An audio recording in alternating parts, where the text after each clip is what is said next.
السلام عليكم ورحمة الله وبركاته. ازيكم حبايبي؟ عاملين ايه؟ يا رب تكونوا بخير جميعا. انتوا عارفين بقى الصيف وجمال الصيف بيحب الحاجات الساقعة الحلوة كده الرطبة. هنعمل مع بعض جيلي بالفراولة، يا رب يعجبكم. الفراولة والموز. اول حاجة طبعا انا غاسلة الفاكهة بتاعتي كويس جدا. همسكها اقطعها بقى كده واحدة واحدة، بشيل العنقود الاخضر ده من الفراولة وبقطعها حلقات كده زي ما انتوا شايفين. بقطع بقى الفراولة وبعدين بقطع الموز.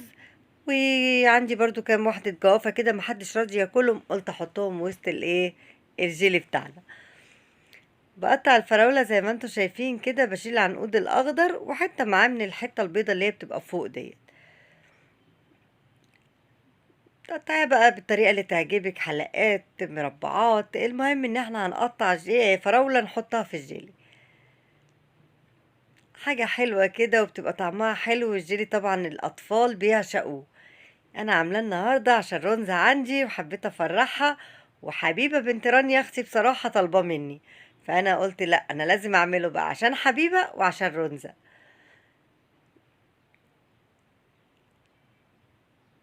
بقطعها كده بنفس الطريقة اللي انتوا شايفينها.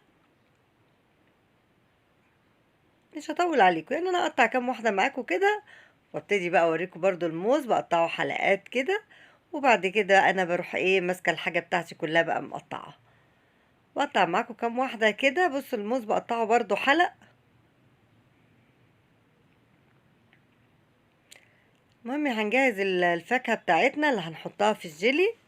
بتبقى أكلة جميلة ومفيدة طبعا وكلها فواكه. يعني أنا بصراحة بعملها كتير قوي في الصيف. أنا بحب يعني الجيلي بالفواكه ده جدا، وولادي بيحبوه قوي. زي ما انتوا شايفين كده، قطعت شوية من الفراولة وقطعت شوية من الموز. قطع معاكم برضو حتة من كام واحدة من الجوافة كده. هو الجوافة مش كتير. انا لقيت الولاد ايه خلاص بقى، يعني مش عايزين ياكلوا دول، قلت ايه انا احطهم في الجيلي. حط بقى اللي انتوا عايزينه، اي نوع فاكهة بتحبوه حطوه. انا شلت البذر طبعا من الجوافة وبقطعها برضو قطع صغيرة. حطوا بقى اي نوع فاكهة انتوا عايزينه. كمان لما بيبقى فيه العنب في السوق، العنب بيبقى جميل جدا فيه. انا بحب دايما احط فيه عنب سواء اخضر بقى او احمر، بس بيبقى فعلا حلو قوي وشكله حلو قوي في قلب الجيلي. قطعت الجوافة زي ما انتوا شايفين كده، بقطعها قطع صغيرة بس بشيل البذر منها طبعا. اخلص بقى الكمية بتاعتي كده وارجع لكم على طول. بس هنا حبايبي كنت قطعت الفاكهة زي ما انتوا شايفين كده. الكمية دي بتاعتكم بقى، يعني انا هعمل 4 باكيتات او بواكي من الجيلي. هعمل 3 في بولة كبيرة، وهعمل واحدة لوحديها. انا بحب دايما اسكر الجيلي بتاعي شوية. هو ممكن يتعمل من غير سكر، مفيش مشكلة خالص، لكن انا بحب احط فيه شوية سكر. زي ما انتوا شايفين حطيت كوباية صغيرة كده سكر، وبفضي الجيلي بتاعي في قلب البولة. طبعا ليكي حرية الاختيار في انك تعمليه من غير سكر خالص. السكر ده حسب الرغبة، لكن احنا هنا بنحب الحاجة يعني مسكرة شوية، فانا بحلي طعم الجيلي. حطيت بواكي الجيلي كده زي ما انتوا شايفين. وطبعا بغلي مية في الكاتل. هقلب بقى المكونات بتاعتي كده، السكر مع الجيلي. والمية السخنة طبعا كانت غليت. هنا بقى على كل باكت المفروض كوبايتين، لا انا بقلله شوية. يعني انا حاطة 3 بواكي، ممكن تحطي 5. يعني انا عايزاه يبقى جامد، فما بحطش كمية المية كلها. زي ما انتوا شايفين كده، انا تقريبا كده حطيت 5 كوبايات مية، و3 بواكي جيلي وحبة سكر، يعني كوباية صغيرة نص كوباية كبيرة.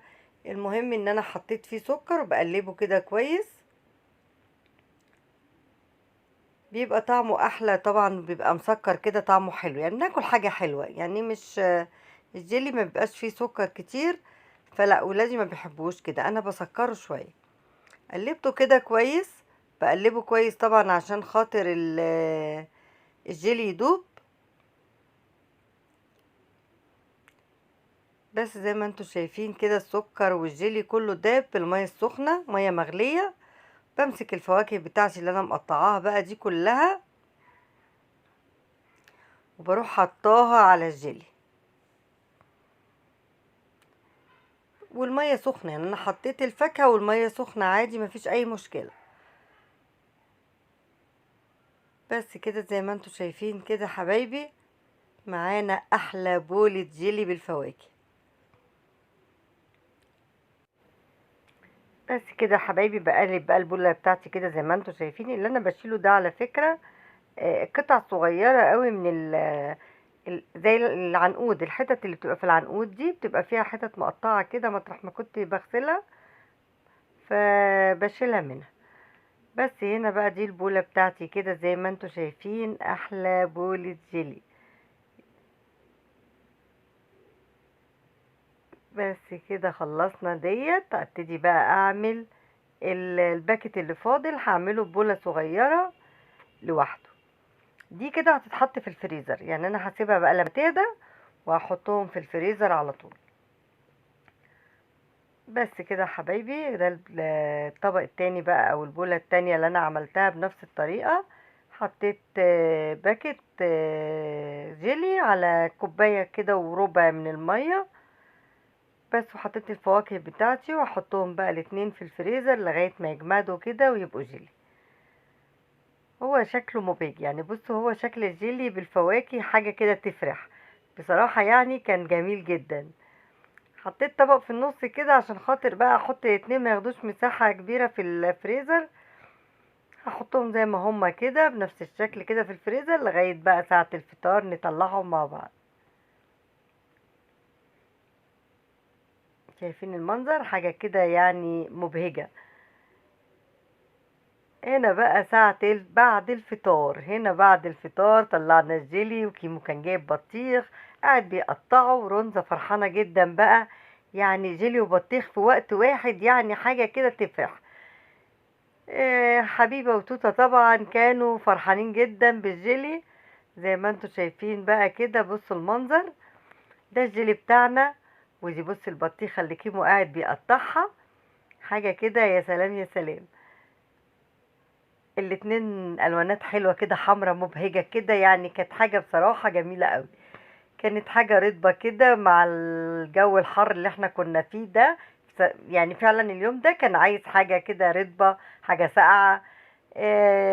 الحمد لله كان يوم حلو. كانت رانيا منوراني، وكل سنة وانتم طيبين. ودي وزتي أزة فرحانة جدا بالبطيخ طبعا، وعمالة بقى ايه عايشة بقى. بص لابسة المريالة بقى بتاعت الأكل وايه مندمجة.